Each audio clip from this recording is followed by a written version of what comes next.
சுதந்திர தினத்தை ஒட்டி சிதம்பரம் நடராஜர் கோவில் கிழக்கு கோபுர உச்சியில் தேசிய கொடி ஏற்றப்பட்டது.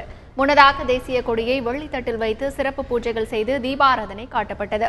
பின்னர் கருவறையிலிருந்து மேள தாளங்கள் முழங்க ஊர்வலமாக எடுத்து செல்லப்பட்ட தேசிய கொடி கோபுர உச்சியில் ஏற்றப்பட்டு மரியாதை செய்யப்பட்டது. இதேபோல சென்னை நுங்கம்பாக்கத்தில் உள்ள வருமான வரித்துறை அலுவலகத்தில் தலைமை ஆணையர் ஸ்ரீவத்சா தேசிய கொடியை ஏற்றி வைத்து உரையாற்றினார். அப்போது நடப்பாண்டு நிர்ணயிக்கப்பட்ட இலக்கை விட கூடுதலாக வருமான வரி வசூல் செய்யப்பட்டுள்ளதாக அவர் தெரிவித்தார். சென்னை பெரம்பூரில் உள்ள ரயில்வே பாதுகாப்பு படை மைதானத்தில் தெற்கு ரயில்வே பொது மேலாளர் வசிஷ்ட ஜோரி தேசிய கொடி ஏற்றினார். பின்னர் செய்தியாளர்களிடம் பேசிய அவர் ரயில் கொள்ளை வழக்கில் சிபிசிஐடி விசாரணைக்கு முழு ஒத்துழைப்பு வழங்கப்பட்டு வருவதாக தெரிவித்தார்.